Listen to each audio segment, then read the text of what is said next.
Naku, mga ganitong ulam na naman talaga ang tsak na mapapa-extra rice ka talaga. Hello guys! Dahil nga wala mo ng diet ngayon dahil sa sunod-sunod na handaan, ay naku, ito ang ulam na perfect para sa mga cheat day. Napakadali nga lang nito at hindi mo na kailangan pa mag-ihaw sa uling. Para naman sa gagamitin natin, ay bumili ako kanina ng quarter-like part ng chicken. Yung perfect part talaga para sa pagluluto ng inasal dahil binubuo ito na ng drum at bahay. Balance din ang taba at laman nito kaya naman mas malasa at mas moist ang chicken na inasal na gagamitin natin. Para sa lulutuin natin, ay gagamit lang tayo ng bawang, sibuyas at luya. Kaya naman hiniwa-hiwa ko muna ito ng maliliit. Pwede rin kayo gumamit ng food processor dito kung meron kayo. Para maging mas malasa ang chicken inasal natin, ay mamarinate muna natin ito ng at least 4 hours or mas mainam sana kahit overnight. Hiwa-hiwa ko rin pala itong mga manok na parang ganito. Para naman sa pagmamarinate natin, ay nilagay ko lang siya isang lagayan at nilalagay ko na rin dito yung sibuyas, bawang at itong mga luya. Tapos ay maglalagay na rin ako ng paminta, asukal, ketchup at toyo. Sakto pala yung ganitong recipe sa mga tulad ko na bigla na lang nakikrave ng mga inasal pero napakalayo ng bibilhan. Less hassle at napakadali niya lang lutuin dahil sa kawali lang natin siya lulutuin at hindi na natin kailangan pa magpabago pa ng uling.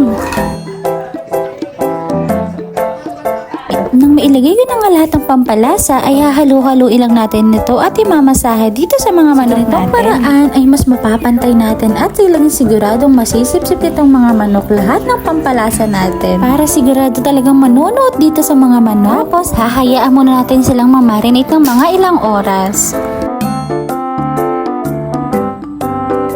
Pagkalipas ng mga 6 na oras ay lulutuin ko na ito para sa pananghalian namin. Sa mainit na kawali nga ay naglagay din ako ng kaunting mantika at ipiprito ko muna ng bahaga itong mga manok. Hahayaan ko muna ito ng mga ilang minuto para mas mapapalabas natin yung sariling mantika nito. Tapos maglalagay rin ako dito ng kalahating baso ng tubig. Sa ganitong paraan, mas mapapalambot at masisigurado nating luto ang loob ng mga manok natin. Hahayaan muna natin itong kumulo.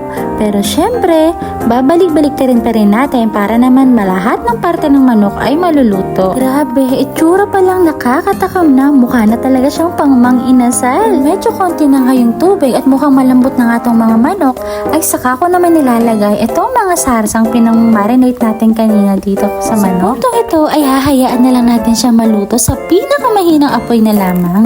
Grabe, yung amoy pa lang sobrang nakakatakam na. Mukhang mapapa-Angie-rice talaga tayo mamaya. O diba, sino mag-aakala na hindi tayo nagluto sa uling na to?